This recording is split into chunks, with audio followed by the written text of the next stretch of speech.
Hey, Redcasters, be sure to subscribe to our channel and ring the bell to be notified about our latest videos. Go Big Red.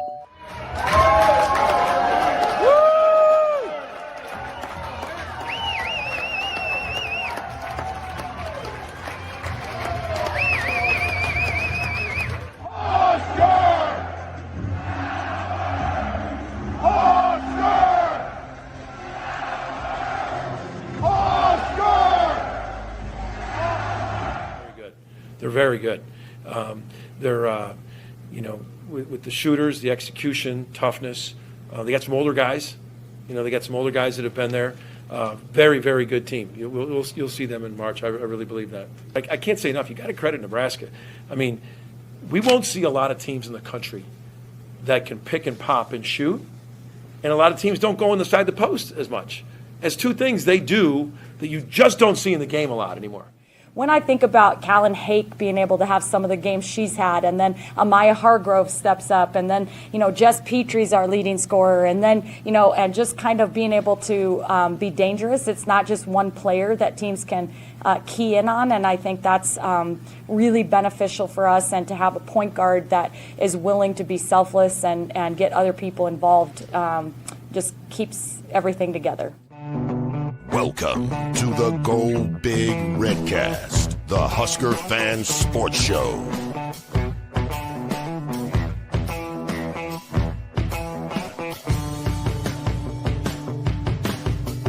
Welcome to the Go Big Redcast. I'm your host, Honky, and I'm with Redcast Rob, who is on mute and cannot figure this out how many years in.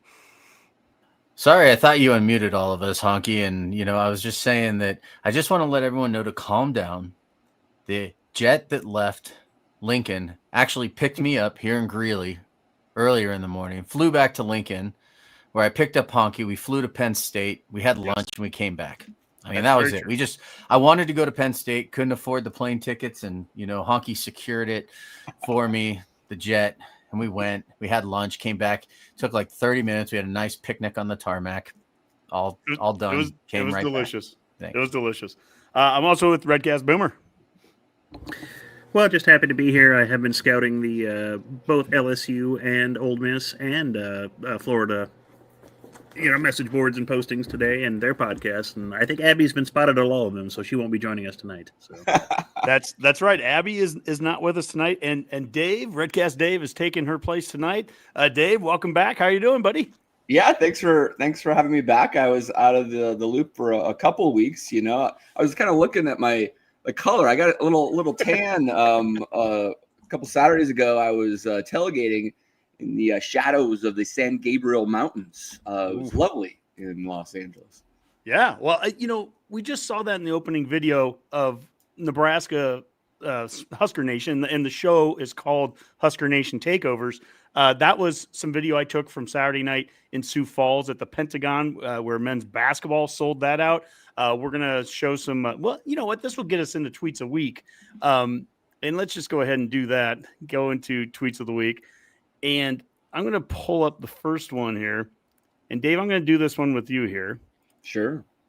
And let me see if I can find where it is. I think you get this figured out by now. Huh? There we go. You think I would be able to. I love you. So, anyways, Volleyball here says there's nothing to do in LA either. And that is their combined attendance last weekend. UCLA and USC both had sellouts in their stadium. I think 12 of the 18 Big Ten schools have their largest sellout when Husker Volleyball comes to play, 19,570. And then on top of that here, this is a good friend of ours, Dave, Yukon Chris. And he was saying an hour before the lines open, he was out there in the Galen Center. He was also out there with you a week prior for the Rose Bowl. He was out there at the football games too. And this is just in general. Let's talk for a second about Husker Nation and what they've done. Tell us a little more about the UCLA game a week ago, but also what do you think about what we've done in Sioux Falls for basketball, what we're doing with volleyball? Husker Nation's really taking over some places. Yeah, and diversifying our choice of venues and sports to invade other people's territory on, right? I have relatives out in Los Angeles, was able to get the family out there. Kids did Disneyland on Monday, but on Saturday we all went to the Rose Bowl. Had both my wife's family as well as mine joining us out there, so it was a blast, and it's a big deal. Be straightforward. If you've been a longtime listener to the Redcast, most would know that I have not seen a away or neutral victory by our beloved Huskers since 1995. That streak was broken 2 Saturdays ago with that victory in the Rose Bowl. So I think somewhere around 25,000 people were there. I was one of them. Mm-hmm. Rob's got the clap going. Absolutely. Thank you, Robert. The streak is over, guys. And, I didn't even know how to react. I was walking out, and you park in the tailgating area is this gigantic golf course, and you always get lost or disoriented. But I was like, I'm used to just being like sad leaving these types of venues, and it was very awkward. I didn't know quite what to do with. Yeah. I mean, what were your thoughts a couple days later? It's such a historic venue. A couple days later to hear that UCLA is looking to leave the Rose Bowl. Now, is that for sure? I mean, do we know that is what they're definitely doing, but it was coming out just a couple days after our game with them. I had heard it even beforehand, and I'm seeing Rob and Boomer shake their heads, so they must have already broke the lease. Is that right? Because it was like a 25 or 30-year lease they still had to go. So I think financially it probably makes sense. I mean, the suites and everything else they have at SoFi will probably increase revenue and attendance. I think the overall attendance was like 44,000, and I would guess that we were well over 50% of that. So, yeah. Yeah, I think I heard Damon Benning at one point say that the chairs that they put the media guys in up in the booth and everything he's like, I'm pretty sure those chairs are from like the 70s.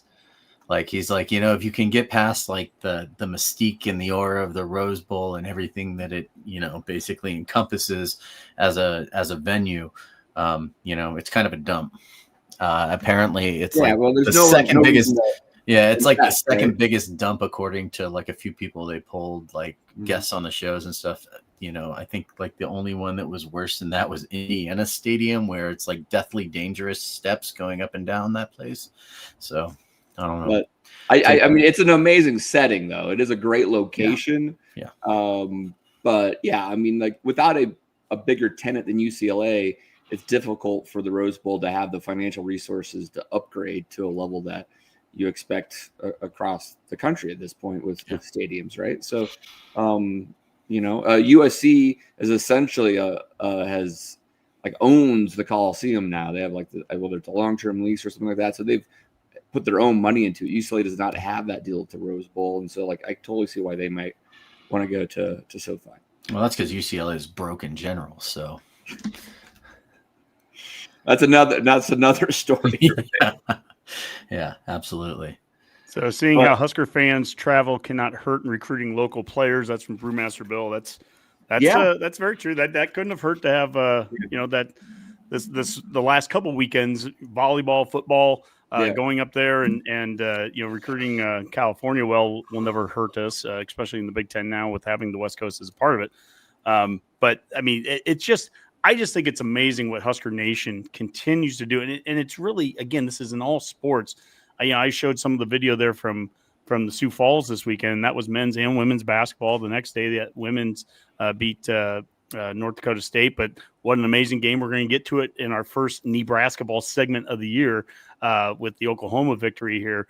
But, it's just, I'm so impressed with what Husker Nation does. And as we talk about values of programs, I mean, that has to mean something when you have a school that travels the way that we do. We see it with the TV net ratings too, are typically pretty high for Husker games, especially considering traditionally what we've been, from a record standpoint over the last few years. That adds to the blue bloodness, I guess, of Nebraska as an athletic program is what they do. Rob? Yeah, I was going to say that one of the cool things too that I saw going on there was a lot of recruits that were at the USC game, right, out in Lincoln the week before the UCLA game.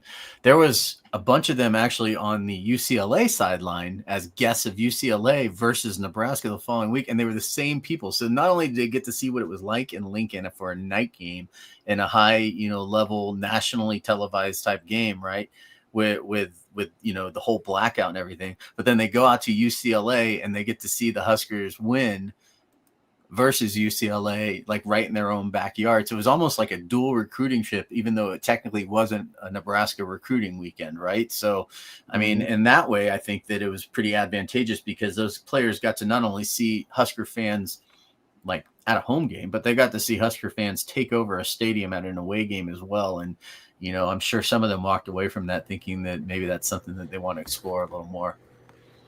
Yeah, and another thing I'm amazed at is how can we keep conning teams into having these neutral site games with us, like at Kansas City and in South Dakota? I mean, you're basically giving us an extra home game on a neutral site, which, in basketball, that adds extra to the, to your, RPI and such like that when you get those neutral site wins like that, which are essentially I always might as well be a home court game, Yeah. Stanford Pentagon and the Mercedes-Benz Georgia Dome is very equivalent. Exactly. Yeah, people have said that often, Dave. Yeah, that's common comparison. They have a similar shape, Yeah, exactly.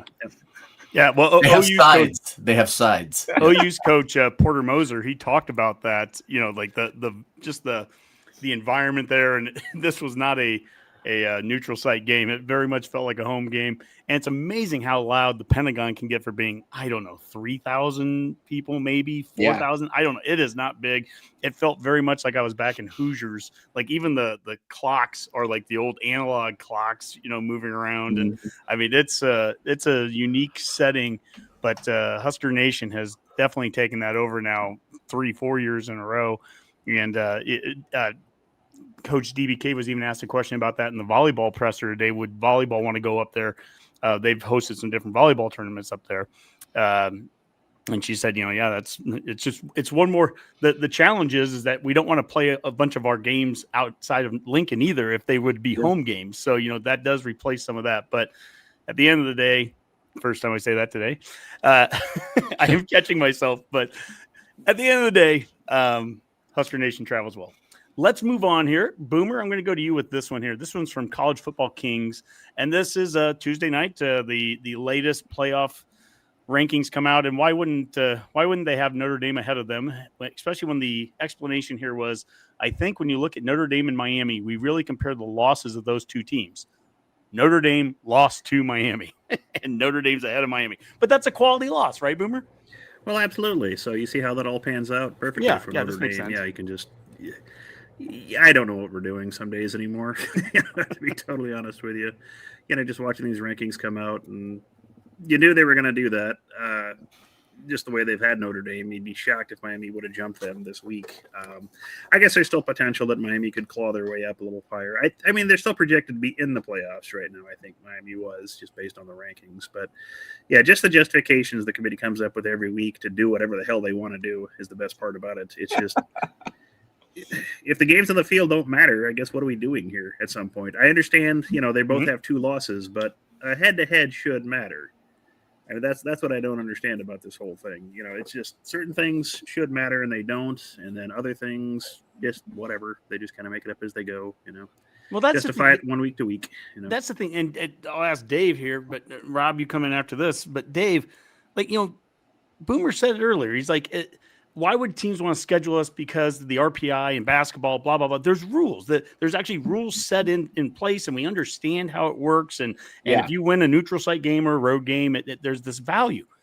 In college football, there still seems to be absolutely no rules or guidelines around this. I swear to God, they make it up from week to week. And in the same take, that guy can say that look at the quality losses. Well, one of the losses is against the team that you're comparing them to. It blows my mind that we've never seem to figure this out. Not who you beat, apparently. No. Right? Yeah. Is it reverse psychology? I don't know. Yeah, I'm sure he's going to catch a lot of flack on that, and hope maybe they have a communications team that will help him out next week. But that was not the right thing to say. And yeah, I mean, it's indefensible in some ways, right?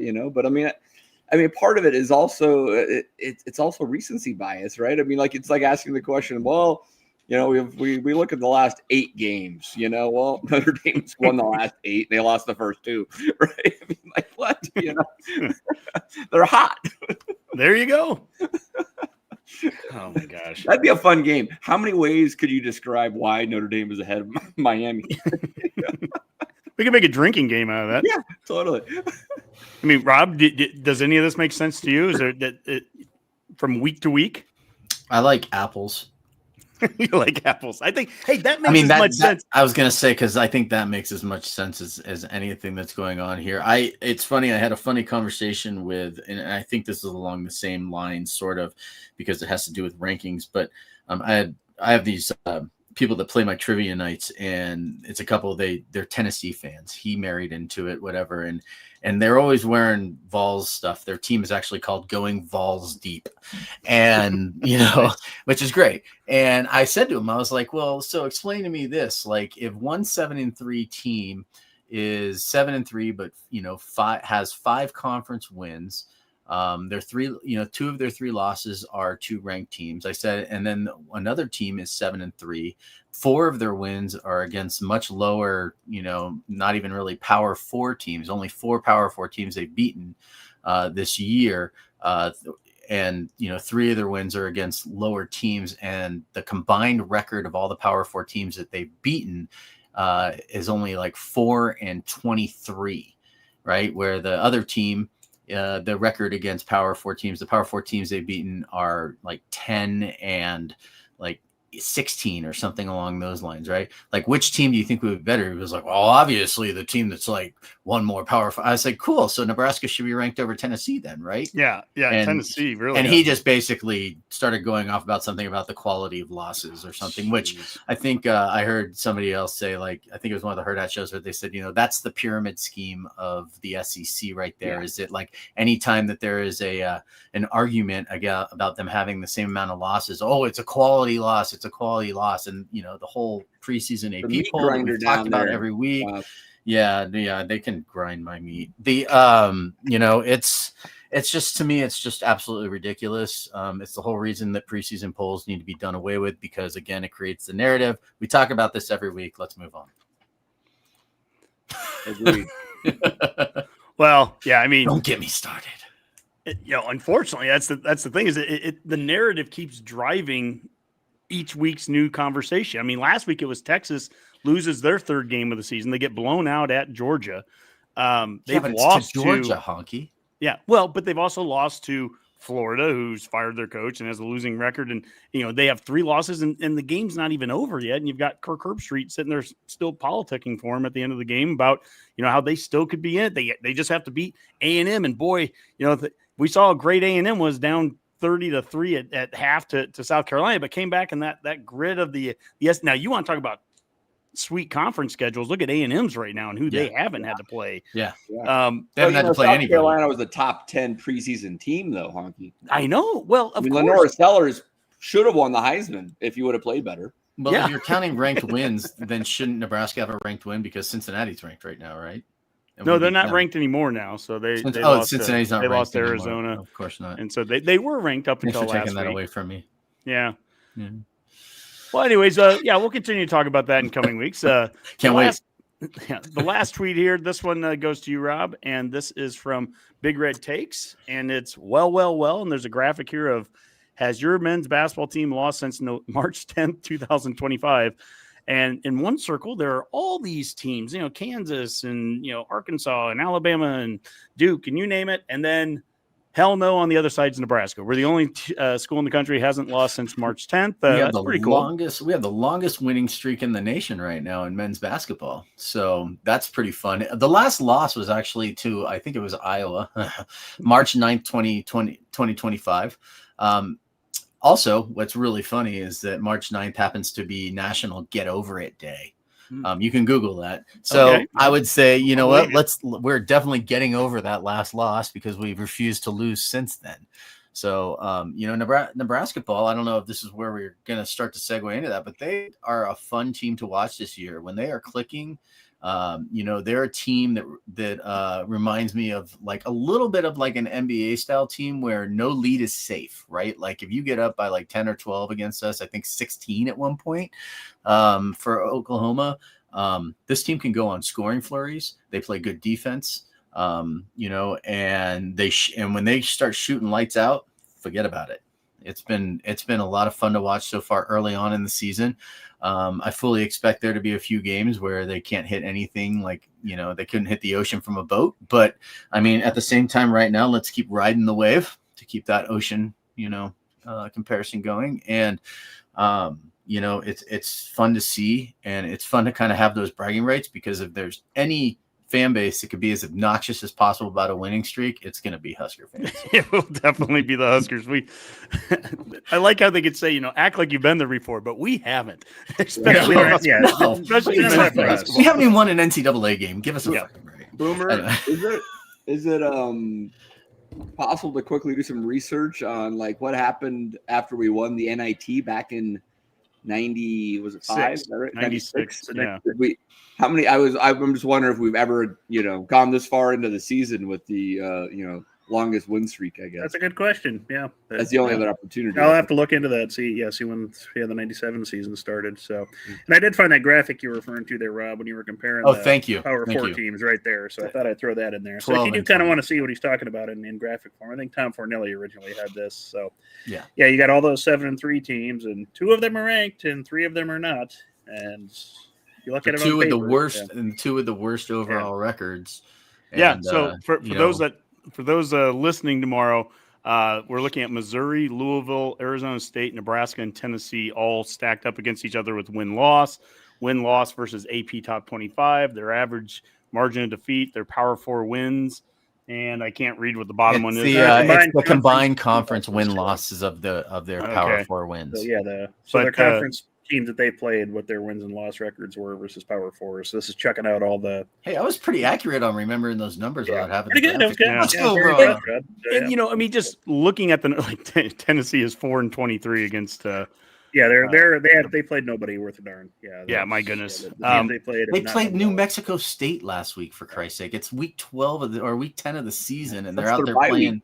Yeah, that's the SEC. I think that the point about the bias of the SEC there is clearly that the fact that the 2 teams, I mean, most of those stats were fairly similar, but the fact that Missouri and Tennessee, out of those 2, of course, they're the ones ranked. Was Texas still number 10? I think after all this, or I don't know what they're. I thought they were still ranked 10 today. So it's just ridiculous, and we beat that a lot, but I can't help it. I mean, we're going to keep beating that dead horse because it keeps coming up. But let's move on here, and we'll get to basketball in a little bit later, Rob. But right now we're going to go over to courtside cooking, and we finally got to do it, Boomer. We finally got to send the tweet out. We lost a set for the first time in the Big Ten, so fire all the coaches, right? I mean, someone needs to be gone. Something is wrong. There needs to be accountability here. I mean, I've got a video here from Coach DBK that I want to play today. She talks a little bit about losing that set, and we'll go from there. I really don't think it has makes any difference at all. So if we lost a set or not, or if we lose a game or not, I think the goal stays the same and the mentality is the same. Yeah, I think we put ourselves in so many tough situations in practice, and we're constantly talking about what we're learning each game. Whether we lose an actual set or not, I don't think that has any bearing on if we're going to win a national championship or not. So, of course, we're losing lessons every single game, no matter what the score is. And our team is learning things every day in practice still to this point. And so I think we're in a pretty good spot. Again, I thought UCLA played great, and I thought we had to match that, but I don't think anybody felt this pressure that we really needed to feel, or I don't think this team really needs that at this point. I think that's an interesting point there, Boomer. I'll start with you here on this, but she said at the end, I don't really feel like that anybody felt the pressure of it, and certainly I agree with her on the point that this doesn't affect where we are in terms of winning a national title or not. But do you think the team felt the pressure, or is this a good moment to just get that set out of the way, and now now not have to hear about that anymore? I mean, what are your thoughts now that the streak is over? Yeah, I think it's probably just as well to actually get that over, because otherwise, it just, if you don't lose any sets in the regular season, then it just kind of adds to that pressure. You're kind of the New England Patriots or whatever year that was when they go undefeated and drive all the way through the playoffs, and then the pressure builds on you at that point, and then you blow the Super Bowl kind of thing. It wasn't a game. I mean, UCLA played pretty well for some of those games. They even had a decent lead in the second set, and Nebraska stormed back nicely to win that one as well. So it was probably good to have some adversity like that, where things weren't just going to be an easy sweep, and just a little reminder that hey, you can still lose sets. I mean, no matter how good you are, on any given day you can lose a set or two. So it was probably a good time to do that, and it's just one less thing to worry about going forward. You don't have to be worried about some sort of record, which doesn't really mean a whole heck of a lot in the grand scheme of things. So like she said, you're playing to win the championship. It's not to go undefeated in conference play and win every set, because what does that do for you at the end of the day if you don't win the championship? Nothing. So. Well, and this team has set itself up to where if they don't win the national title, or if they don't make the I don't know what the standard has to be now. I mean, it certainly feels national championship, but like just making the Final Four doesn't feel like enough anure now with this team. No. Not just making the championship game doesn't feel like enough. And that's not to say there's not other good teams out there, Kentucky and Texas, and there will be good teams that we're going to get to as we get deeper into the tournament. The UCLA game, what I think is interesting is every time this team gets challenged, or anytime that there's motivation, you go back to the Penn State game going into that where they beat them 25-6 in the first set. Here they lose a set and they come back against UCLA and they win 25-15. It was like, all right, you pissed us off, and then you go and you play USC, number 17 in the country, on the road, and 25-13 right away. And Abby's talked about that, where if this team wins the first set, good luck winning the game, the overall match, if we get that first set. And they came out right away in 25-13. There's just real domination there. Abby thought we might lose a set last weekend in LA. She was right. And then she didn't feel like there was going to be probably another set loss the rest of the season. And this week, November 20th on Thursday, we play at 7:00 at home against Iowa on FS1. Iowa's traditionally not a very good team there. We go to Indiana on Saturday. That's on BTN Plus. And then next week, Thanksgiving weekend, Black Friday, we play Penn State at home. That's on at 5:30. So later in the day after the Iowa football game, that's on the Big Ten Network. And we end the season with Ohio State, who's just gosh darn terrible. And that's on Saturday after Black Friday at 8 p.m. That's also on Big Ten Network. But I don't know. I mean, does anyone have any grand thoughts from the weekend there, the West Coast tour, Dave? I was just going to ask. I know Abby's not here, but I mean, the fact is, I mean, this team did lose a set or two in non-conference early in the season, right? It wasn't Correct. like this streak was the entire season. It was just the Big Ten, which is still an amazing feat to itself. But the point of being contested here a little bit, probably good. No reason to bring a streak in that doesn't mean anything into the tournament. Do we feel like the Big Ten's down just a little bit this year? Obviously, Penn State's not ranked as high, Wisconsin a little bit lower. Doesn't seem like there's that other, in the past, Minnesota really high. Just it's slightly down this year. Is that fair to say? Yeah, Minnesota's had injuries. Wisconsin's not the Wisconsin of old. They're still good, but not Wisconsin good.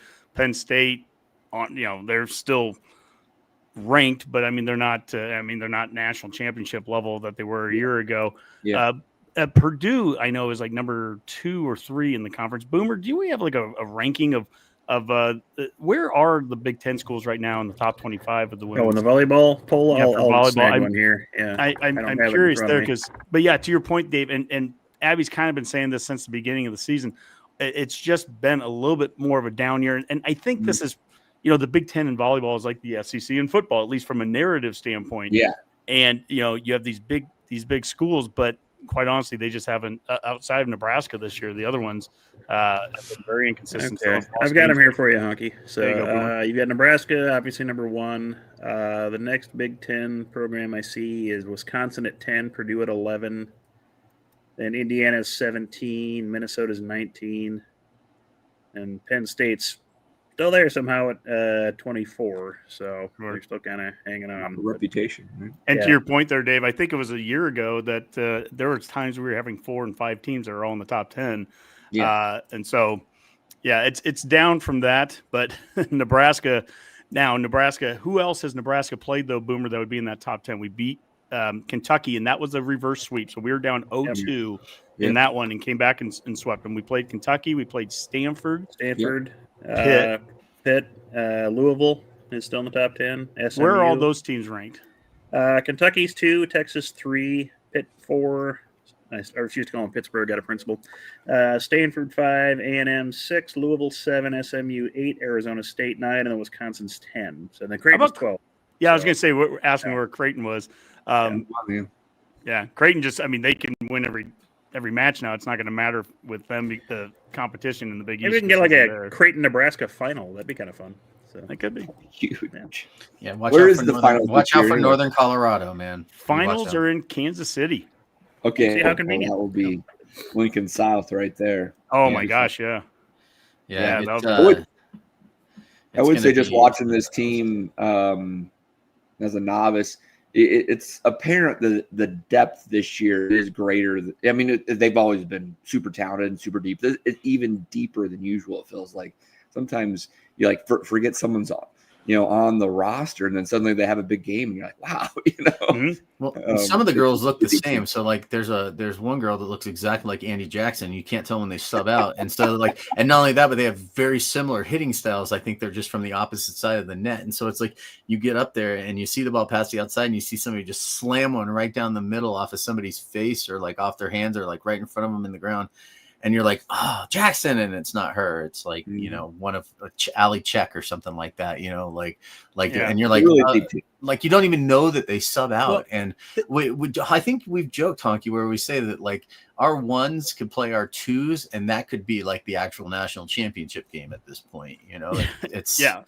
Well, there was one match I was watching where we went on like a 7-0 run.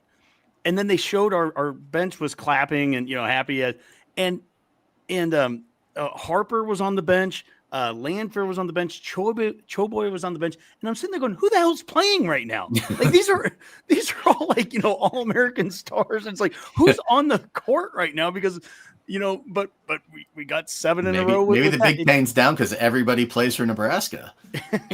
that very well could be. Yeah. And it'll be interesting to see what happens in the offseason and NIL and all those things. Can we keep all these players happy? Can we keep them around, towards next year? Yeah. We have another great recruiting class coming in that just signed. So, I mean, there's always going to be that competition there, but that's what happens with being an elite program. And we are certainly an elite program there. I would say, Honky, to your point about how well Husker fans travel. I mean, what we saw in Los Angeles with 2 sellout crowds there. In reading some of the articles about that, a lot of the other opponents, players, and coaches are. And it's an odd thing. They're almost thankful for what Nebraska volleyball is kind of becoming from a national standpoint and an international standpoint in some ways, right? And it's like it's a bigger than just Nebraska thing at this point, where they are the premier program from an attention standpoint, TV coverage, everything.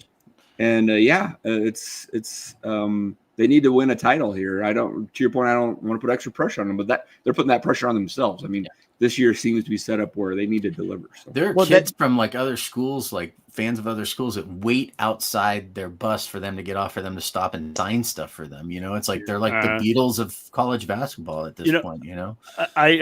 Someday they'll be as big as Oasis. So, in my other life, I do a little fundraising for the foundation. I was down in Texas, in Dallas. I was at one of the new big high schools. This is about a month ago, and I was meeting with a alum down there, and he's retired, but now he's teaching at one of these schools. So he's giving me a tour. This is after school's done. It's about 4:00 in the afternoon, and this high school is like a $200 million Dallas high school. One of those. And we walk into this 4,000 seat, beautiful new arena. And I'm wearing my Nebraska polo that I have on, and I walk in there, and there's a volleyball practice going on.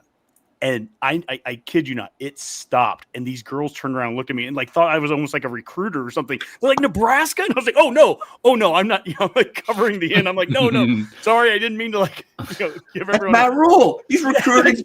Why is Matt Rule here? Right? No, it was so interesting to see the power of the in, especially in that setting, in a volleyball setting. Holy smokes. I mean, this would have been the equivalent of 30 years ago, Tom Osborne walking into a football practice, like everything stops. If he just, if there's a Nebraska person there, this was a Nebraska. And I've seen you shirt. do that at a high school before, Honky, when Tom Osborne showed Well, up. So, yeah, I know that reaction. I have chased Coach Osborne out of a high school once, but I would note that Honky's 17. just compared himself visiting to a high school to like Tom Osborne visiting a high school. Boomer, don't forget that. Did that stick to tape? I mean, that was some Redcast Rob type crap right there. Let me tell you. It's the equivalent. Like, it's I'm the just sitting here in equivalent awe. of Like, what- I would never say something like that. It's the equivalent of what Husker volleyball means today, and that's really the thing. I think even if it was USC, that's the same arena that their men's basketball team plays at, and that sellout for volleyball was the biggest sellout that they've had there at that arena. So again, this is just amazing what they're doing. And you're right, Dave. I don't know that I really fully grasp it as living in Nebraska, like how big this is becoming outside of it. And I read some stuff where people were talking about, they were comparing it to Caitlin Clark and Iowa, and like just from a national, this goes well beyond our borders, how big this is. And it's big for the sport. It's big for women's sports general. 92,003 still means something. It's just it's impressive. All right. Well, let's move on here. And we're going to get into some Nebraska ball. And we'll start with the men here. And again, I showed that video earlier from Sioux Falls. That was a really cool venue at the Sanford Pentagon. The Nebraska Alumni Association put on an event about 2 hours before tip-off. So, I mean, there were hundreds and hundreds of Husker fans that were there a couple hours early. And we got to watch, and this is part of the opening video there, we got to watch the team come in and go to the locker room. So, we were all, there was the song and everyone's, clapping for him. And then Hoiberg came out and even gave like a little pep talk about an hour and a half before the game, came and spoke to all the fans there and just thanked us for showing up. I thought it was really cool, a very classy moment there. And then the venue itself was just absolutely incredible. They were as loud as you could be. And I couldn't believe it was only 3,000 people. But on top of that, we had, Dave, this is so similar to 25,000 people in the Rose Bowl, and you get to walk away with a win. We had 3,000 people there, and we got to walk away with a win. How many times in the past over the years has Husker Nation showed up at, a Colorado game at Colorado or some place where we've taken it over, and then you lose it? And we're starting to see some wins in a number of sports where we're taking over place. So I'll start with you, Dave. We can go around the room, but I mean, I guess your initial takes on the setting there, and then also on the basketball that you saw.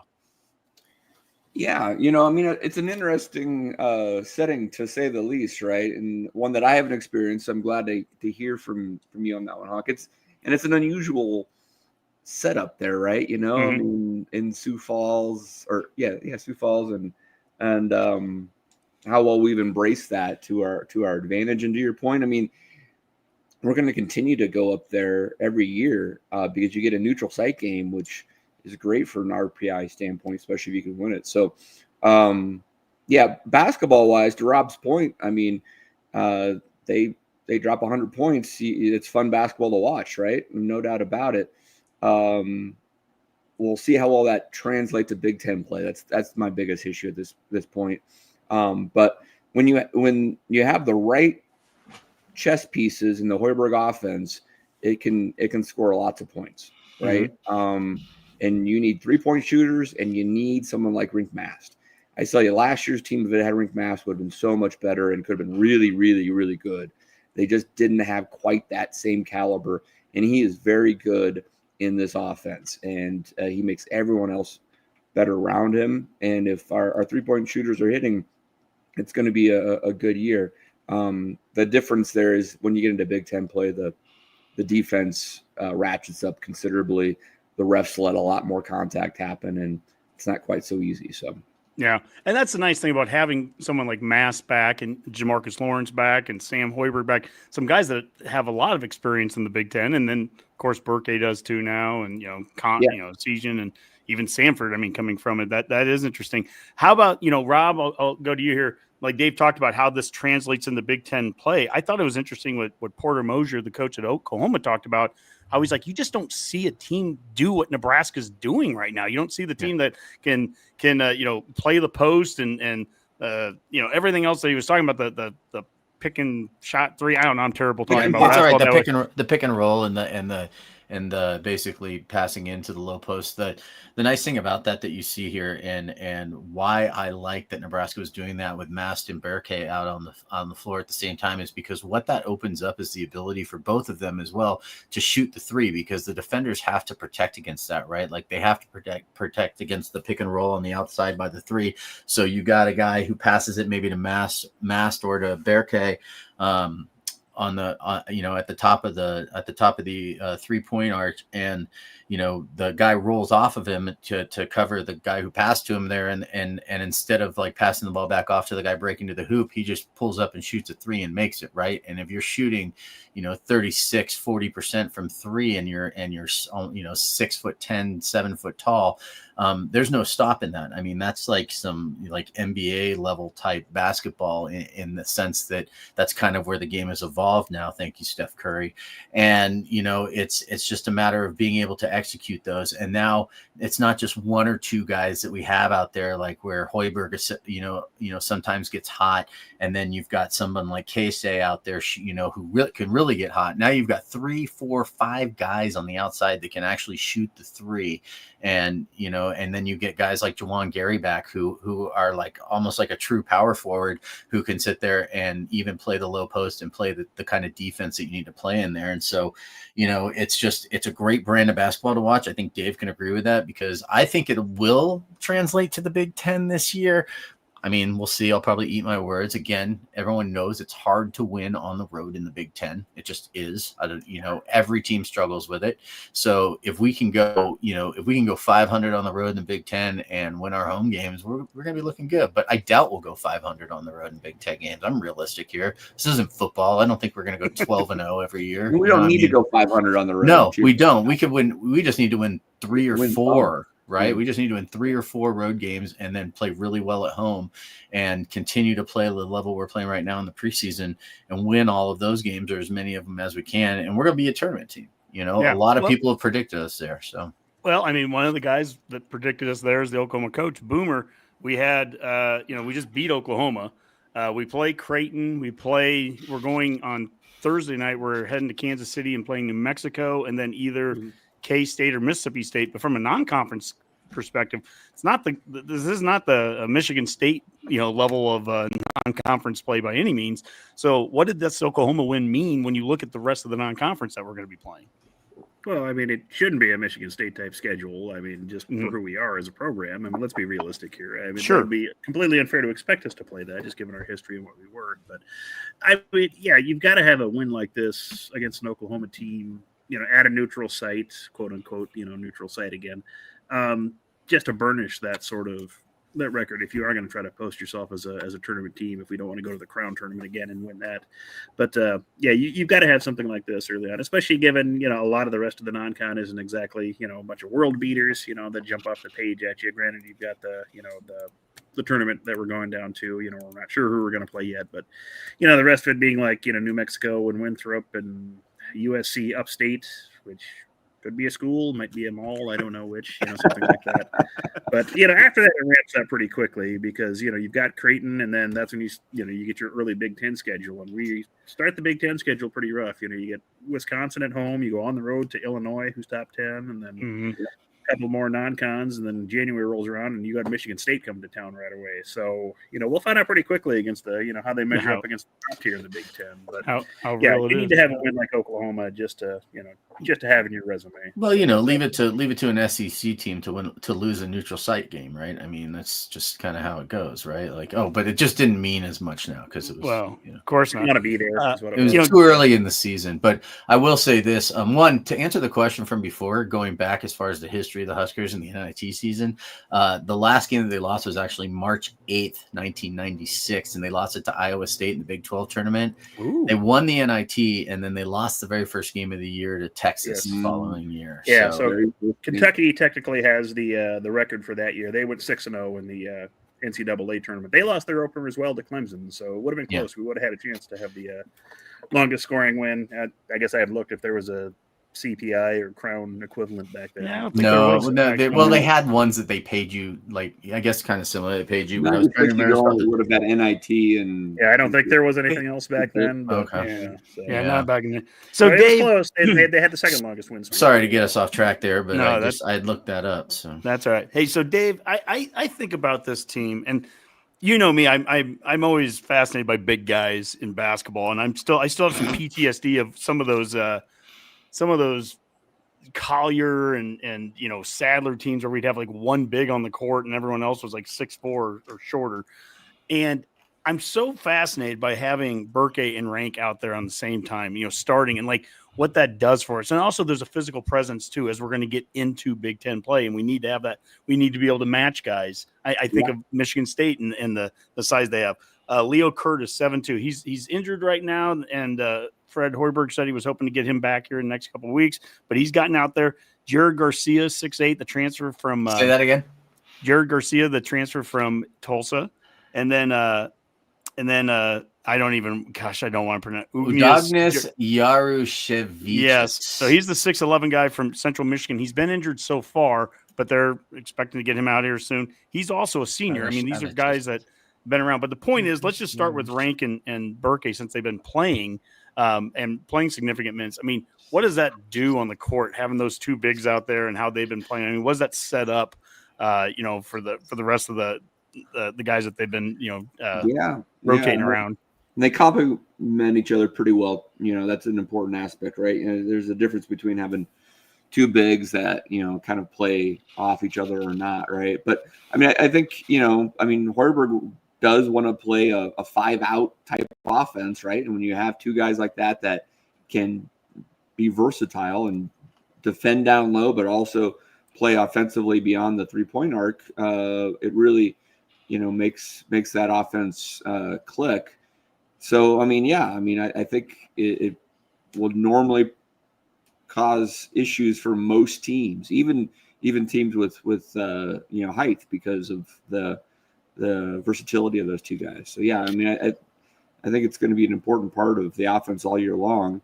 The key there, I think, always is like if, you want, whether it's Sanford or whoever, you got to be hitting threes off of that, right? Because those guys will draw the attention. Mm-hmm. I want to apologize real quick too. I said Jawan Gary earlier, and I know he's gone. I mentioned Marcus Lawrence, who came back to the team this year. Marcus Lawrence makes more sense. My apologies to Redcast listeners later on. I mean, geez, man, we'd be killing it right now. Yeah. But I mean, more than we already are. But yeah, Jamarcus Lawrence came back after transferring to Rhode Island and made his way back to Nebraska this year. So my apologies to Redcast Nation. I stand corrected on myself. So we've had some hot shooting. I want to show a video here. Coach Hoiberg talking about that today. You never know until the lights turn on what your team's going to do. We've been pretty good in practice as far as converting. And, the thing that I've really liked is we played unselfish, simple basketball. And that's one thing we've really stressed to this team. And, you can't play in a crowd. This team, if you try to go in and play in small spaces, they're going to take the ball from you. So, we have to make simple plays and, make the kick, and when it's there, and trust your teammate's going to make the next right play. And, and this is, those percentages with one game where we couldn't throw the thing in the ocean with Maryland Eastern Shore. So, our guys have done a good job, I think, of playing simple basketball, and we've done a nice job converting, and we found the hot hand when those guys got it going.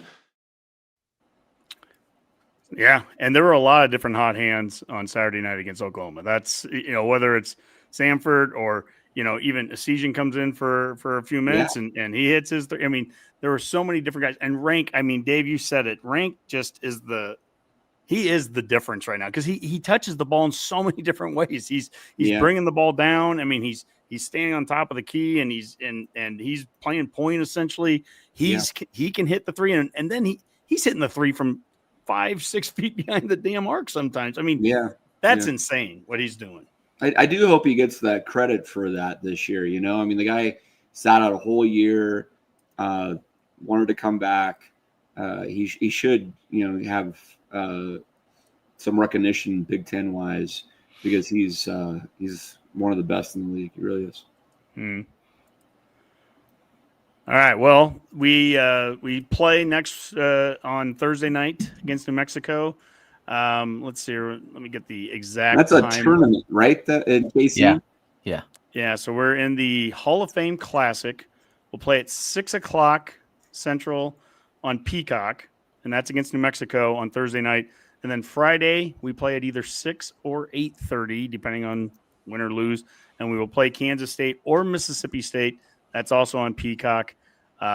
Those are at the T-Mobile Center there in downtown KC. Yeah.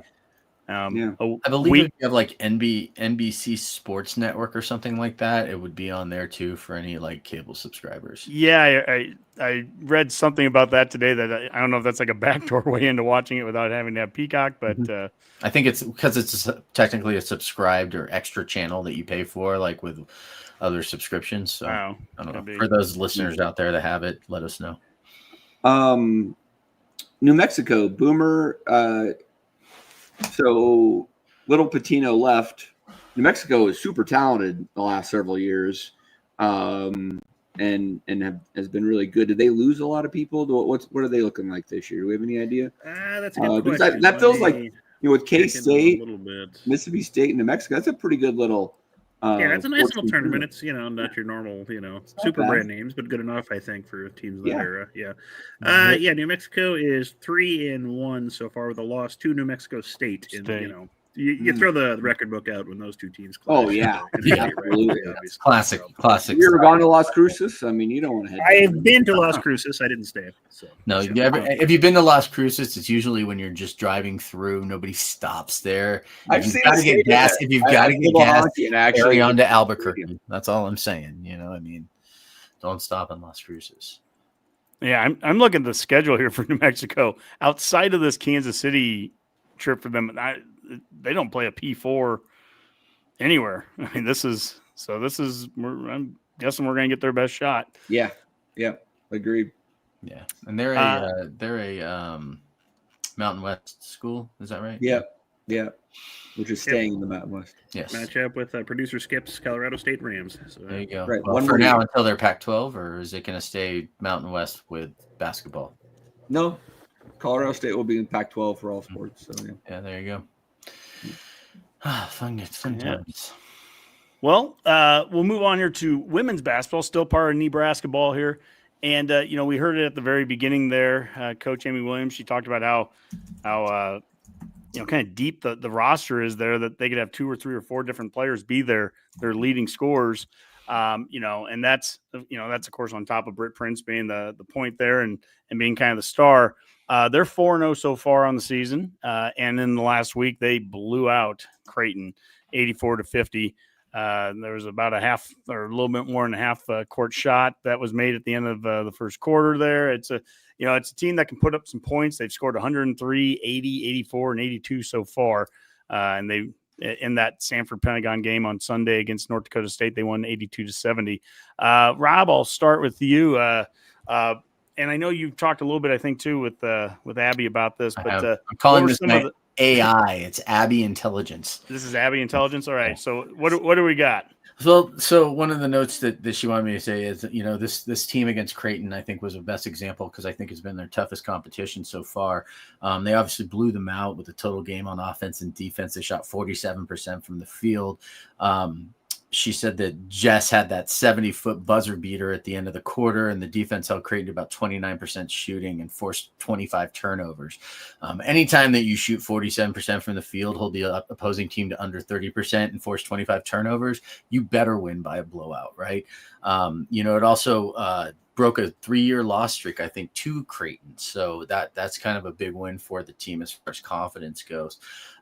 When they played North Dakota State, I guess they played much better, like perimeter defense. They did, I should say. I don't know if I emphasize that enough, they being North Dakota State. So it kind of limited us in our threes, and it forced us to play more of an inside game. But, it was good because they had to play all 4 quarters.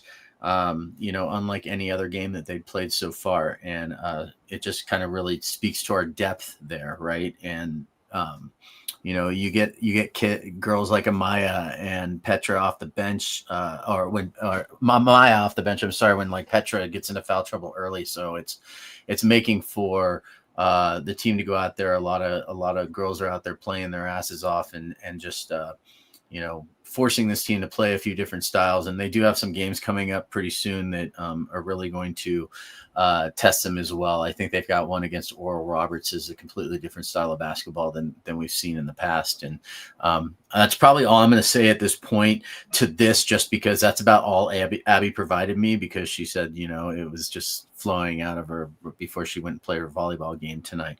But I will say that I have watched this game, this team a couple times.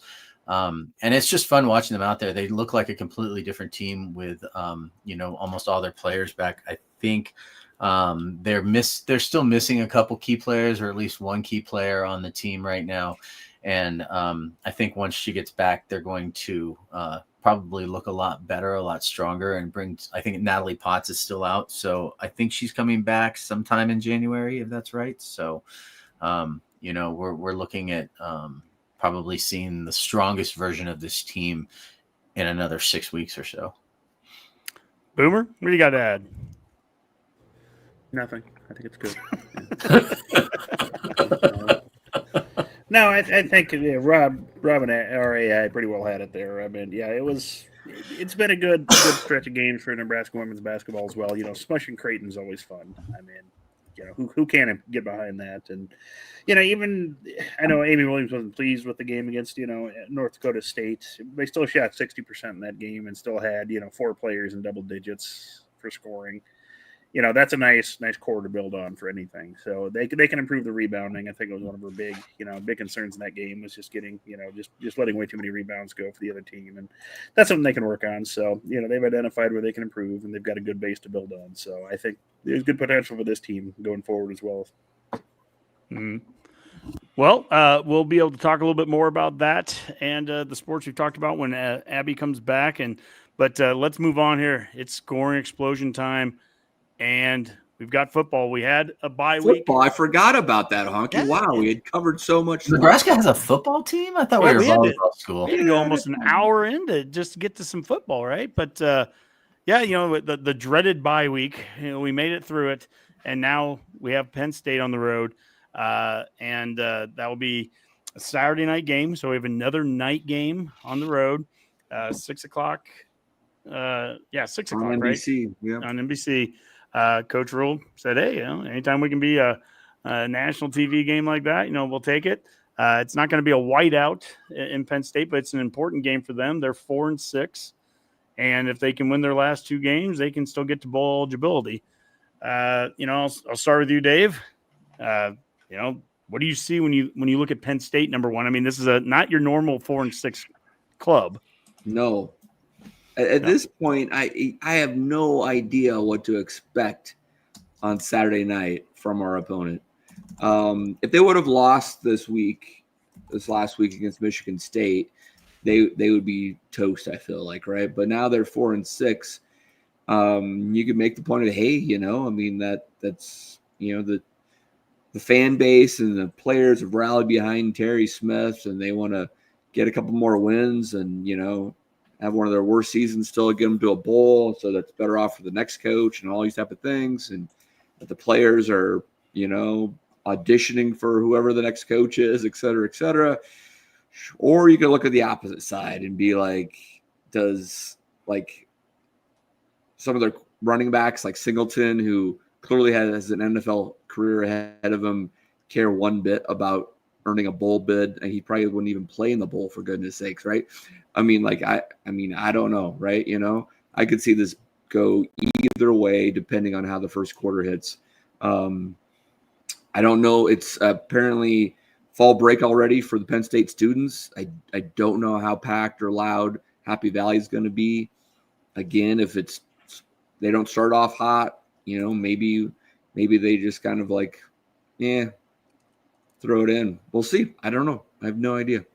It's a very different environment than the the Rose Bowl for TJ Lateef. I'll tell you that, though. The first couple series are going to be an eye opener for him compared to what he went against. And I was in LA driving back after that game to Orange County with my brother-in-law, Jeff. You know him. And he was like, I love TJ Lateef. This is the offense, blah, blah, blah. And I'm like, slow your roll. I mean, they didn't know what to fully expect from Lateef. They don't know how Holgorsen's going to call a game with him. Now they have more tape. It's not going to be that simple. I'll tell you right now, Penn State and Iowa have better defenses than UCLA, better defensive coordinators. They're going to make things far more complicated for Lateef. I hope he has a great game. I hope he sets the world on fire, but it's a whole nother challenge for certain. Yeah. There was a really good tweet here. It was Jim in Minnesota, and he this was from 3 Times Option is the YouTube video, but they did an interesting breakdown of Lateef versus Raiola, capped off with the same screen pass to EJ and how they were different. And I mean, to your point, Dave, to me, and we kind of had a little bit of this discussion last week on the show. It's not Lateef versus Raiola. It's not an individual versus an individual. It's more of a philosophical, like, what does having a dual threat QB do to your offense? And I have no doubt that Iowa and Penn State are going to be able to prepare differently than UCLA did. I have no doubt that UCLA and Penn State have better defenses than UCLA does. All those things are true. This is going to be a tougher environment.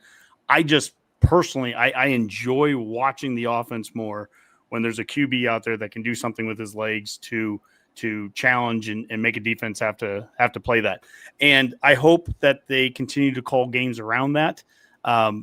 And that Dana does. That was something here. I'm going to start with this video here of Dana talking about Emmett Johnson's rush count. And I think this can kind of get us into a good offensive discussion. The one thing that I didn't know is if he could handle 30 touches a game. I don't think any of us knew that, and we were concerned with the number of snaps and the number of touches early. We had that conversation with game 1 too much and then game 4 too much. Well, is it? Because that's, it doesn't look like it is to me. I mean, the dude just keeps getting stronger, and whatever, we need to do to get the ball to him. One, we're going to do that, but 2, he can handle that, and so it's pretty cool to see a young man that's worked so hard that is getting the credit that he deserves. I mean, just look at the numbers. The numbers are as good as anybody in the country. I completely agree with that. It also makes the 14 carries he got against Minnesota all the more mind-numbingly bizarre. But yeah, we had 14 carries against Minnesota. We had 9 sacks versus Minnesota in the game since, with both Dylan and TJ at quarterback. So it's not just a mobile versus not mobile QB thing, but we've had 1 sack, and 0 sack the last 3 as Emmett's had 27, 28, and 29 carries. So there probably is some kind of correlation there. You're not going to get sacked as much when you're not dropping back and throwing as much. So I think that's a good start. Boomer, listening to Holgorsen there, your thoughts? Yeah, I mean, it's kind of like you said, common sense. When you can run the ball, you're not going to get sacked. But yeah, it'll be interesting to see, kind of how they approach this game.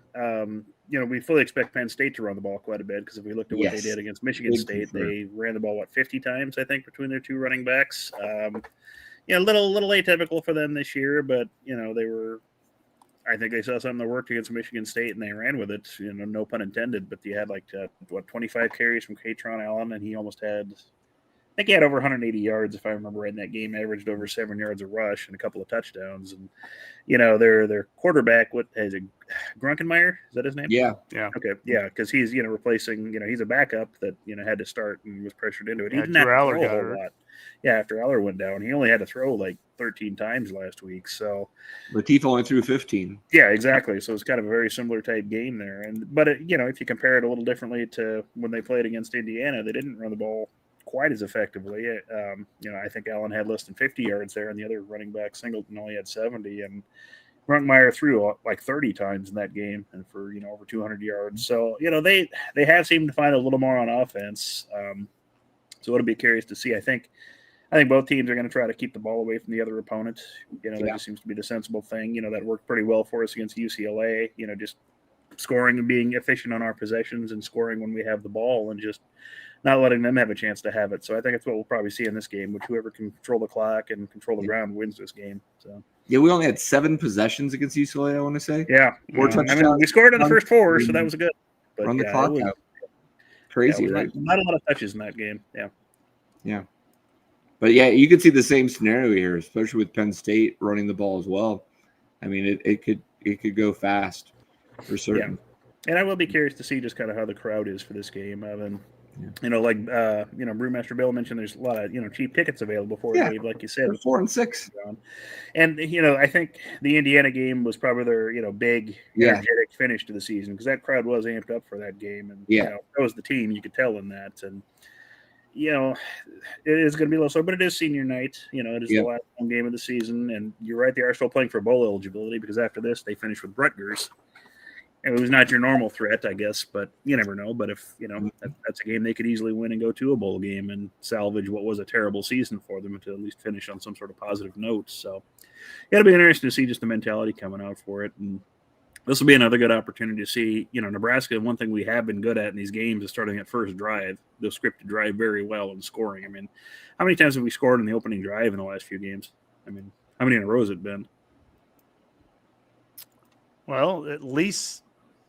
Has it been since Minnesota? We went 3 and out against Minnesota. Yeah, Minnesota might have been the last time we didn't score in our opening drive, I think, wasn't it? So absolutely pretty close to that. So, I mean, that right there will probably tell you how the game's going to go. Kind of like you said, Dave, how that game starts. So, well, let's take it by the numbers, powered by Husker Max, and this is Nebraska versus Penn State. Average national rankings in the categories listed below: Nebraska 48.6, Penn State 52.4. When we look at the kind of the biggies here, rushing offense, Nebraska is 90th in the country at 137 yards a game. Penn State's 64th in the country, 159 yards a game. Passing offense, we're 46th at 248 yards.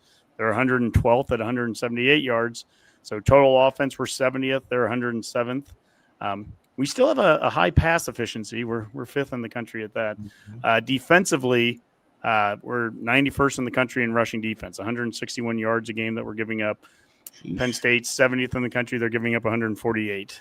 We have a high pass defense. We're 3rd in the country, 134 yards. They're 12th in the country, 167. And so total defense, we are 15th, 295 yards a game. We're giving up less than 300 yards a game.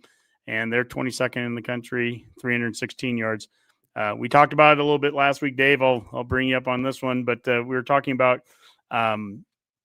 defensively, we're not giving up, 300 yards a game. That's obviously that's 15th in the country. That's a good total defense numbers, but the lack of the ability to get off the field, the run defense issues, and how other teams have been able to control that, first downs, QB strength. That's the thing that really hurt us. And I'm glad you brought that up at the 7 possessions. We did great when we were on the field on offense. We just weren't on offense that much. Yep. No, that's absolutely right. And, each team seems to beat us a different way on third downs, right? But it's with the run game, unfortunately. And that these next 2 games, that's going to be the make or break scenario with Penn State and Iowa. We got to figure out how to slow that down a little bit. At UCLA, and I maybe you guys talked about this last week, Nico just killed us on just running the ball. It was just him. They didn't run the ball that amazingly effectively with the running back. He just would get a third down converted all the time. And I don't know for the life of me why we didn't have a spy on that guy the entire game. I don't get it. So and love to see us how we can adjust. That was good enough. A lot of it was scrambles, and so that goes back to rush lanes. Yeah, and go back to it's rush lanes and it's containing the quarterback. Some things that we're not going to be as concerned about, obviously, with Runkenmiller. Yeah. No. Now he can move a little bit. He didn't have any called runs against Michigan State, but he did run a few times at the end of the game, and he was able, in a scramble mode too. But at the end of the day, we don't need to play him the same way that we would play the prior couple QBs that could really beat you with their legs. That's fair to say. But I brought it up a couple weeks ago where I said we need to win the run differential battle in a game. We need to have more running yards than the other team. And we didn't against UCLA. They actually outran us by 1 yard. But I kind of made the statement, and I'm going to stand by this. Scramble yards are not the same as running yards to me. It's kind of like what a sack is. In pro football, a sack goes against your pass yards. In college football, a sack goes against your run yards. I feel a sack is a pass yard, and I feel that the scramble is a pass yard too. And we defended the run pretty well against UCLA. Mm-hmm. We didn't defend the QB scramble well, and that is something that, could still beat us. It can beat us in this game too, I guess, but not as much. Iowa's QB is a little bit more mobile there.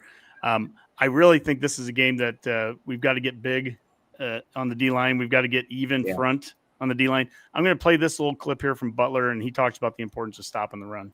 Some things that we're doing well, but obviously in a game like this, we know and understand that it's going to come down to our players embracing that they're going to try to run the football, and we have to stop the run.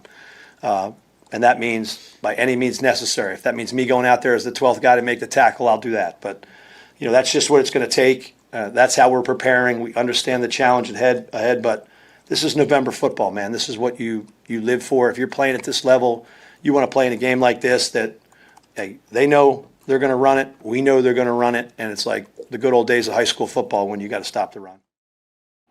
Okay, so Rob, I'll go to you with this one here. We know they're going to run it. They know that they're going to run it. So how do we stop them from running it? Line up to stop the run. Tackling's going to be key. They're going to have to stop them from getting to the second level. They're going to have to stop them right up front. They're going to have to show them a lot of fill the gaps, get in there. What are we supposed to say at this point? We're 10 games into the season. We haven't been able to stop the run. What if we put 8 guys in the box? Yeah. What if we do? And we just play everybody one-on-one for the receivers. Their quarterback's not that good. So it's like, can we get some pressure on the quarterback on a defensive, on the defensive side? If we can't stop the run, just still line guys up, run a bunch of blitzes, force him to throw, maybe we win the game in the turnover margin and then special teams, you know what I mean? And shorten the field. I think maybe that's going to be the easiest way to stop the run and maybe get ahead of them early and force them to throw, because even though, that's, and then at that point, if they want to run the ball against us, good luck. If you're not going to commit to the pass and you're down 14-3 or 21-3, then Godspeed. I think what Dave said there makes a lot of sense too. It's like what I never buy the throw our hands up in the air and go, well, what are we going to do thing? We're 10 games. It's like every game, try something new. Then put 8 guys in the box. Teams do that all the time. If what you're doing isn't working, so you might as well try something else. Or what are we doing that is working? So we went a lot of even front against UCLA. They weren't effective running the football in traditional run sets and traditional running game. Now they scrambled for a lot of yards on us with a QB who could do that. But I think that this is one of those things. Just force it, force the issue, force them to pass it on us. We've seen, in a lot of the 3-3-5 that we've done all season, we've played very well in pass defense, almost like giving up the run. We'll give you the run, we're going to take away that pass, and we'll take away that pass. But we just heard the DC just say right there that we know what they're going to do. It will be interesting to see what we come out doing. And Honky, that's a really good point. I think I've heard maybe 1 or 2 of the TV announcers talk about this a little bit, and I wonder if you guys have thought much about Butler and his NFL experience. And in the NFL, it's a pass-first league, right? Mm. And you got to take away that the passing game, and the run is secondary. And it's not still the case necessarily, especially in the Big Ten. And I just don't know if Butler has the right mentality to say, we got to take away the run first, right? Because, if you're putting 8 men in the box, I think we have one of the best cornerbacks in the country in Sierra Wright, who generally doesn't even get thrown on, for goodness sakes. So you have half the side taken care of. So, if we're putting that many guys in the box, and Marshall ain't bad himself, I don't think so. I'd love to just try it, right? It's a mentality. It really is. it drives me nuts to look at those Husker Max stats and see us that low in run offense and in run defense. It just kills me to see us in both that low. And there's a mentality of on offense when you only are giving, EJ 14 carries against Minnesota. So shocking. We don't have a great offensive, game day against them. On defense, when you're playing pass sets against teams that want to run against you, it just doesn't shock me. And we talked about this, Dave, 3 years ago when we were switching over to the 3-3-5, talking about how the importance of having a nose tackle. And at that time we had Nash and we had Ty and we had some guys, if you're going to run that kind of that style of odd front defense, well, you better have a stud at that nose tackle. We've got stud D linemen. I like our D linemen, but they're not Nash. They're not. And some of these guys are young guys anyways. We hear about how young this defense is and these players are, these guys, I would get us out of that nose tackle setup. I would have two D tackles in there. I'd go even front. And then, like you said, load the box and let's start to force the issue. I think we try to give so many exotic looks in these 3-3-5s and we've done a bunch of stunts earlier in the year. It seems like we've kind of settled down a little bit on some of those, but let's just play these guys head up, man. Let's defend the run. Let's stop the run. Let's focus on that. If we get them into 3rd and longs, awesome. If you want to get a little more creative, then if you want to earn the right to get into that 3-3-5 and give them some exotic look when they're 3rd and 9 or 3rd and 11, go for it. But all that 3-3-5, all the fun little stuff they want to do doesn't mean much when you're giving up 3 and 4 yards a run and you're constantly in 3rd and 1. Yep. And then they just get the first downs and they just keep extending drives. So, yeah. But offensively, how about, we go back to Latif a little bit. There's plenty of things to be concerned about. Anytime you have a freshman, he's in his second start, it's at Penn State. This is a good defense. What excites you about Latif being out there? And I'll start with you, Dave, but I do want to go around the room. What excites you about what Latif can bring to this offense? Yeah, absolutely. I mean, I am not a big of a run first quarterback guy as you. I love running the ball, but I'd rather have it from the. And I'm not run first quarterback either. So this is just, I like a run option quarterback. So anyways, continue. Yeah. And so Latif only really showed that in the first quarter or so. He didn't really have a lot of design runs after the first drive or two. They kind of established that threat and then kind of went away from it. I could see in this game where he pulls it down more and scrambles himself, right? One of those things where I think Penn State's defense is going to show some looks to him that's probably going to be a little bit harder for him to decipher, and he's going to need to be able to be willing to tuck that ball and run and pick up a first down. So I'm looking for Latif being, a playmaker, I guess, from that perspective. Yeah, I really enjoyed watching how they rolled him out, and he was still a passer, but he was on the roll, and there's a lot of stress on that defense when he's outside the tackles and he can throw it downfield, or if he wants to just go and take, and it's a lot of quick thoughts for him too. I mean, it is one or two options there, and then he's gone. That's different than sitting in a pocket and staring at 4 options and going from left to right and scanning the whole field. I mean, they rolled him out, and I think it was pretty quick there. Boomer, I sometimes, to Dave there, I'm not a run first quarterback guy. I just want the quarterback to be part of it. And we talk about EJ's carries earlier and him having 29 and 28. And you and I, we all wanted him to increase his carries after Minnesota. We've also at times in the last couple of weeks said, geez, is this sustainable to keep giving him 28, 29? My hope is that QB being able to be a run threat, what that can maybe take away a little bit if he gets a few more carries than even just the 5 that he had last week. I mean, what do you see him do? What can he do in the run game when it comes to EJ? How can that open things up for him? It's a combo of factors there. First off, like you said, he does bring that other running threat to it where, you can do those run pass option things, and you're more likely to see him, potentially keep that ball, whether Raiola you never really felt like he was a good RPO threat. Yeah. You might see him do it once every couple of games, but you never really felt like that was going to be a go-to play or that's something you could count on with that. But Latif's always going to have that option there, and he probably should be keeping a few more of those, or at least he'll have that potential to do so. And I think the other big thing with it is, even if you might have a few design runs with it, it doesn't have to be a lot, but if you might have, maybe 5 design runs within the entire game, that's 5 less carries that, Emmett has to worry about, a little less wear and tear on him, a little less, would take a beating on that. I mean, if you look at even Penn State last week, when you had 50 some carries, by guys, they didn't have, 35 or so for one guy.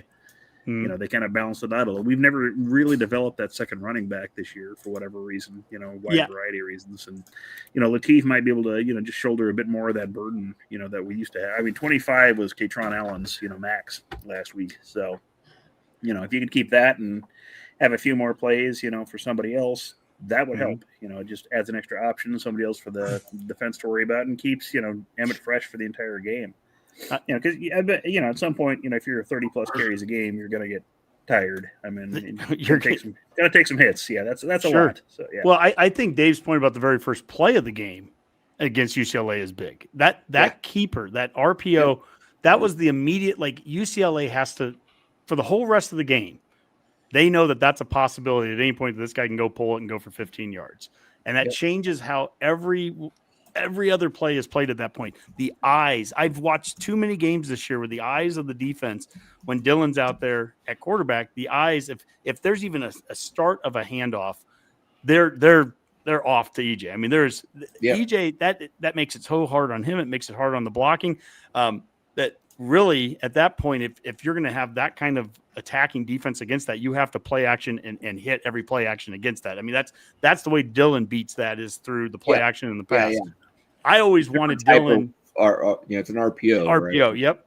I wanted Dylan, if nothing else, to take 1 to 2 carries a quarter, which would be 4 to 8 carries a game. That's what I wanted to see, and we never really got to see that out of him. We did see a 1 or 2, right? But not that much, right? And it shows us. Take the 5-yard quick one where they're just giving it to you just to make the respect it. Plus, I mean, you could move the chains sometimes. Yeah. Latif, maybe with his talent, I'd like to see maybe that be a 2 to 3 a quarter kind of thing where he's running the ball. We're talking somewhere between 8 and 12 carries a game. In the right situation. Some of them are going to be called, and like you said, every once in a while he's going to take off on a scramble as well, and that's going to challenge the defense. Rob, what has you excited about Latif back there? Well, you know what? I would like to see kind of an Adrian Martinez circa 2021, 2022 style game, right? Where, the threat of the run is there. I think he had close to 3,000 yards passing that season, right? I think he averaged like 240, 250 yards a game passing and about 40, 50 yards a game rushing. I have no idea what the running backs are running then. I mean, obviously we had, a few guys back there, but my point is that, the threat of the run always existed with Adrian. He could always bust off a good run during the game, but was able to just have that threat in the back of the head of the opposing teams. I think he finished the season with like 500 something yards rushing with like almost 3,000 yards passing. So I would like to see that kind of style of game out of him, where it's just something. I agree with you on the rollouts. I thought it's really fun watching him. Like, that worried me a lot because it's not easy to make those throws while you're running towards the sideline, right? Looking to see whether you're going to pass it or keep it. And you've got a guy that's just sitting there waiting to see what you're going to do. But he was very accurate with those throws. He threw them a lot of times. Even the 2 passes, I think that one was dropped and the other one was, I think, thrown at the sideline where only the receiver was going to catch it. If I recall, I want to see more plays like that, right? Where you're just not making the mistakes. You're not turning the ball over. Mm-hmm. Make the smart play. Keep it when you can. If you can't pass it for 15 yards, keep it for 4 or 5. Yes. I mean, just, and just keep the clock running, keep the ball moving, play the next down. You know what I mean? Because even if he's down before the first yard marker and it's only like a yard or so, depending on where we're at, we have the team where we can go for that, right? And he includes that threat, right? And we've got Harburg, although I'm not a big fan of throwing him in there for the run play because that pretty much just proves that we're going to run the ball. I would love to see them put Harburg in and this be the one game where they basically, he does an RPO on him, right? And pretends like he's going to hand it off. The entire defense, the defense commits to the middle of the field, and Latif just runs to the outside and runs it in for 30 yards for a touchdown or something, right? I mean, that would be quarterback keeper. That would be ideal for me. Get creative. I mean, show the athleticism. I just want to see them expose. I mean, he is a true freshman, and honestly, and I'm going to say this because this was the one game, and I realize that I'm over exaggerating everything, but I felt like in his one game yesterday, he did not look like as much of a true freshman as Raiola did in his first start as a true freshman at Nebraska, right? I feel like because of the athleticism, it brought a kind of a twist to the game, right? And there's a lot to be done, but I also feel like they simplified the playbook a lot more for him than they probably did for Raiola in his first start. It looked like a different offense. And I know this is a conversation we got into last week. 100%. To me, it looked like a different offense because of the throwing points. So many times he's not standing in a pocket making that throw. He's on the roll. He's outside. And I'll just, as a run pass ratio guy, I should be ecstatic at this game because I'm going to be watching us play a team that ran it 50 times to 13 passes, and we threw it 15 times last game. And we have an OC who's talking about running his running back 30 times and thinks he can do it. I mean, we should see the ball moving on the ground quite a bit in this game, I would think. And that's where I hope we don't do something completely different. I hope we don't try to throw too much on this QB. He's still very young, and I think some of the best plays he can make are not where he's in a pocket sitting there trying to pick apart a defense. And hockey, I mean, you alluded to you guys talking about this last week, so I'm sorry I missed the show from repeating anything, but it is a question that I have is how Holgorsen calls a game differently. And I'll be honest with you, I mean, I look at Dylan and I mean, when he rolls out, he's not a run threat, to your point, at least a significant one. But I think he's a better quarterback when he's rolling out, actually. I mean, I think he's better outside of the pocket, and it displays his arm strength and his ability to make throws all over the place than being in the pocket. I don't think that's where he actually is best at. I agree. And it frustrates the heck out of me that we saw stuff against UCLA that we hadn't seen for it felt like almost all year with Dane Key running crossing routes and other things. And I'm like, are you telling me that Dylan is opting out of those plays or whatnot? I mean, that doesn't make any sense, right? I feel like, sometimes we get out of what we do best because maybe Dylan can do so much and Holgorsen overthinks some stuff. But I mean, he called a better game last week. And sure, some of it's because he has a running quarterback, but he also – actually just called a better game overall. So I completely agree. Abby and I kind of had a little back and forth on that last week about that. And she's like, look, this isn't we didn't just stop getting sacks because Latif is a mobile quarterback out there. We stopped getting sacks against the USC and who was the other one? Northwestern. We only had one sack against both. Essentially it's the same offense, but what's not the same offense is what we did against Minnesota and what we've done the last three games. That is irregardless of QB. And that is one of the reasons why I've always tried to keep this conversation not about personally, this is not Latif versus Raiola for me. This is I like what the mobility adds to it. I want Raiola to come back. I want him to be more mobile if he can be. I want him to be in the best shape of his life. We saw certain things I thought over the course of the last offseason where he was going to be a little bit more mobile QB. Go out there, take some of those runs when that's available. But I just don't like the offense when we're sitting in a pocket, even with the opportunity to get sacked 9 times. I just don't like that. Yeah. And that same terrible O-line, I say that in the quotation marks, that awful, terrible O-line that gave up 9 sacks. Boy, they look pretty good against UCLA where they're being asked to do different things. And everything has there's a domino effect every change. And I think I'll go back to that first play of the game against UCLA when Latif did something that we haven't really seen done with this offense all year, which is the quarterback pulls the ball on an RPO and goes for 15 yards. It just set a tone of, okay, you're going to be covering a lot. You're not just going to be able to swarm in on a pocket and try to kill the quarterback all game. There's going to be a lot that you have to defend, and to me that it's just more fun to watch. And so hopefully, Holgerson keeps that up, irregardless of who's there at QB. I do want to add one last bit of some Husker Max stats. Boomer, we haven't really gone over special teams much the last few weeks, and this can be a close game. We can assume this is going to go down the end, and we're going to need every point that's possible. When we look at net punting, we are 78th in the country at 39 yards a punt. Penn State's 27th in the country, 41.63. Punt returns, we're 18th in the country, 13 yards a punt. They're 93rd at 6 yards a carry or return. So, we're still up there with that or kickoff returns. We're still 5th in the country at 30. I mean, huge improvement from where we were a year ago, but I would say the last 4 games, and maybe this is just we're getting deeper into the Big Ten schedule. We're getting, into different climactic well, not really when we're playing UCLA out there in LA. We just haven't seen the big plays. So I think defenses are opposing special teams, or whether they're kicking away from us or whatever it is, we're not seeing some of the big plays. It hasn't hurt us.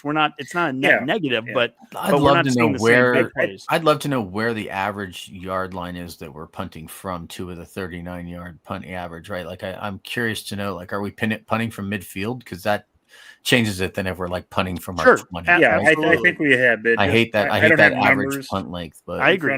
With that. That seems more likely that we're punting closer to the 40s, things like that, rather than from our own. Sorry for using logic. I just can't remember us getting pinned deep a lot, getting pinned deep a lot. Yeah, it's not like Archie's been kicking bad punts or anything. No. I mean, he's had one or two, but everybody does. So I forgive him. I think I think you kind of hit the nail on the head with special teams right now. They haven't been quite as explosive these last few weeks, and I think you're right, Honky. Some of that is teams have figured out, hey, don't kick to these guys, because obviously there's that potential to break a kickoff return or break a punt for 80-yard gain or a touchdown, things like that. So the last few teams just haven't done that.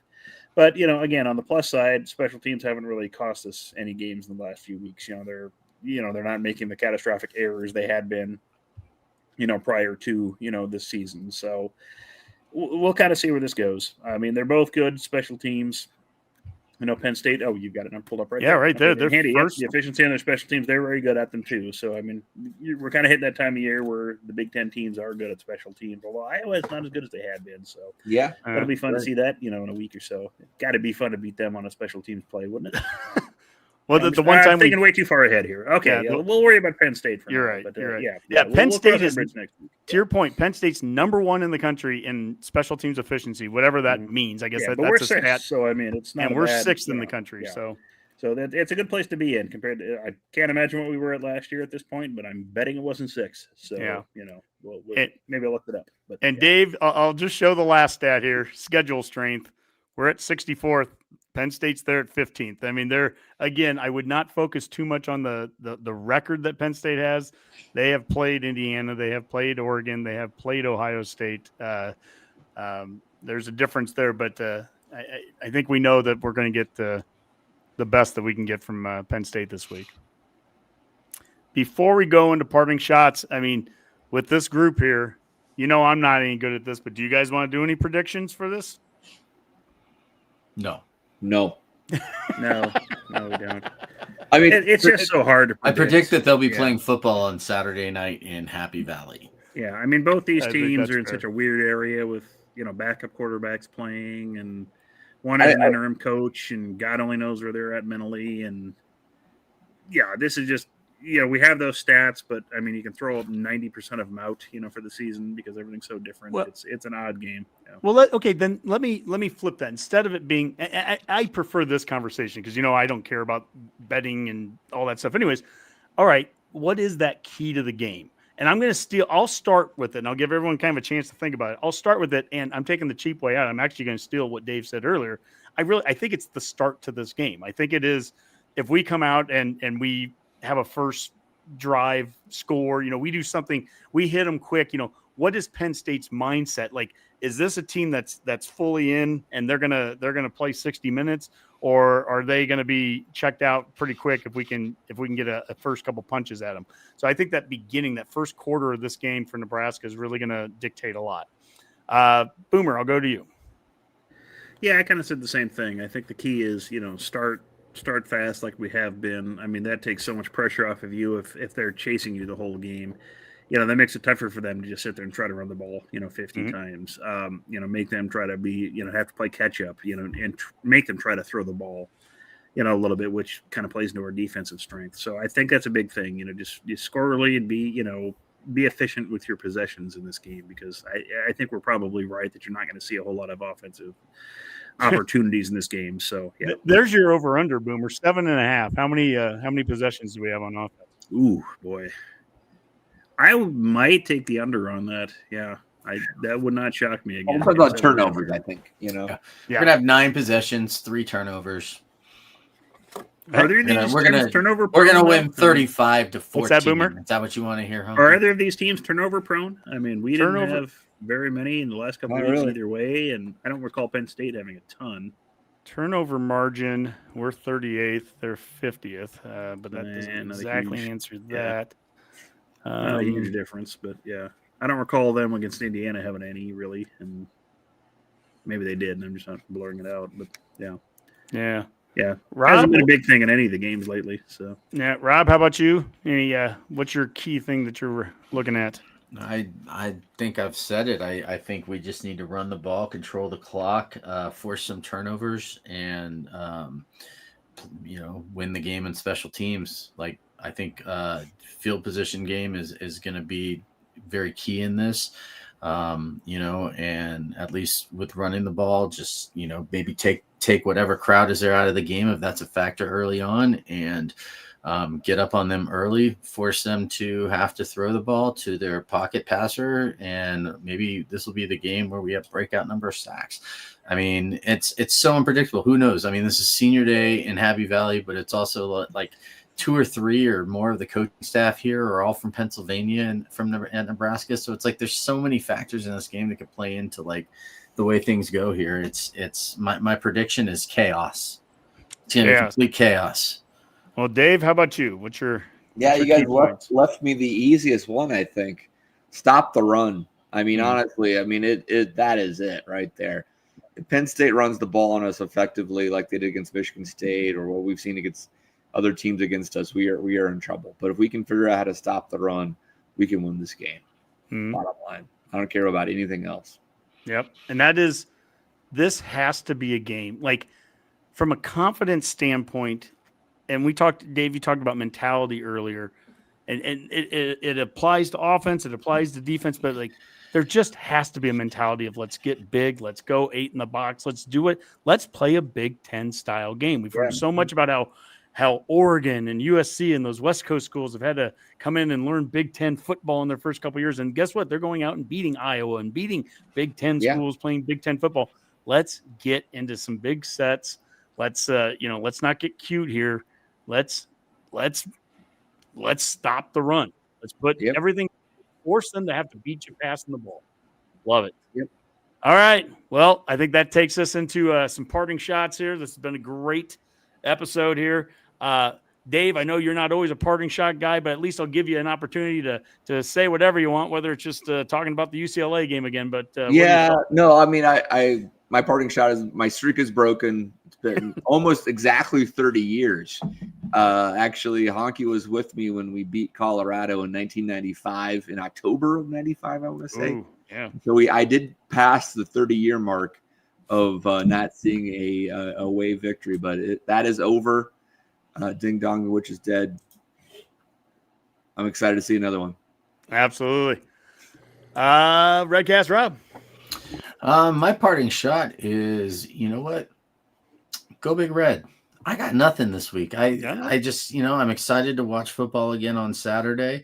It's been 2 weeks since I've actually enjoyed a football game, and I'm just happy that, Saturday night's gonna be the night. I'm gonna get a bunch of stuff done this weekend. We're already getting Christmas set up, and I get to finish off my Saturday night with some Husker football, sitting in the basement by myself, probably watching you like change your opinion on everything 20 times during the game.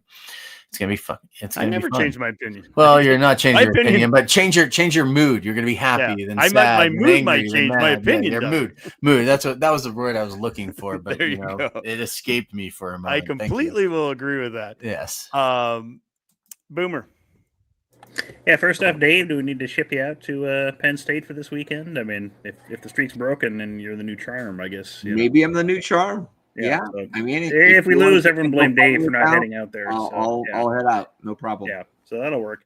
Yeah, and I guess, I don't have too much else. Just want to reference, I mean, Lane Kiffin, for God's sakes, figure out what the hell you're going to do. I mean, this is pathetic. I mean, I know we're not a, SEC podcast here, but if, people criticize, players for, not understanding commitment or, looking to change teams or transfer, things like that. But you've got, a head coach of a program that's rarely had success. I mean, has Ole Miss ever been successful? Let's throw out rarely. How about never been successful, really, in their history? And you've got them on a playoff berth, and let's be honest, you're flirting with other schools right now. I mean, you won't admit to, not doing it.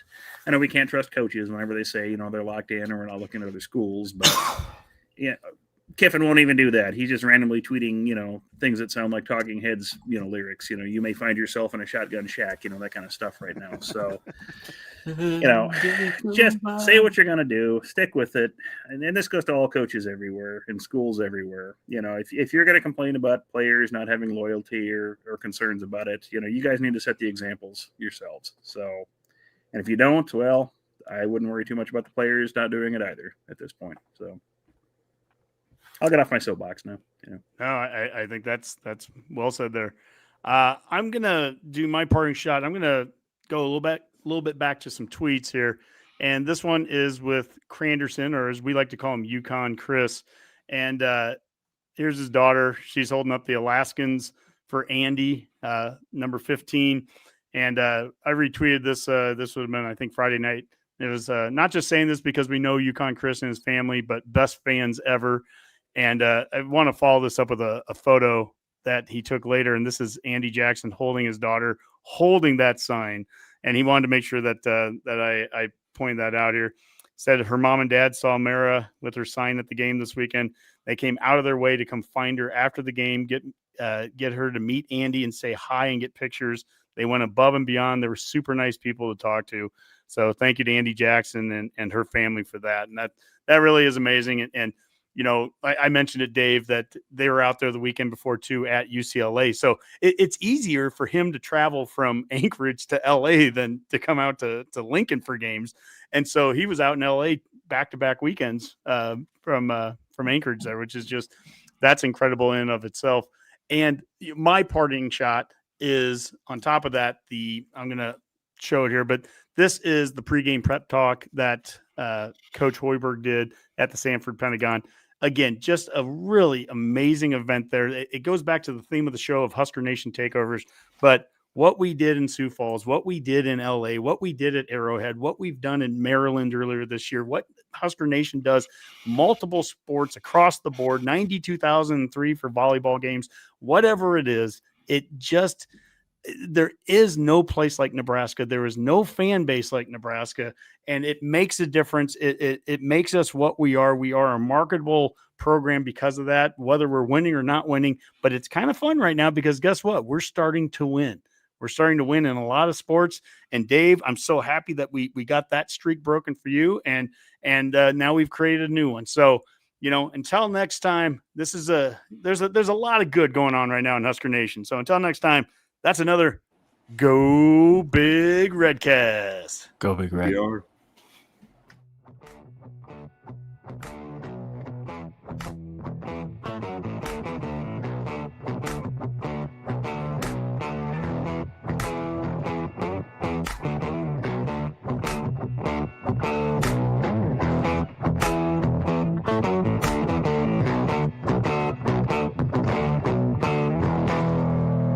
A Herd at Sports Network production.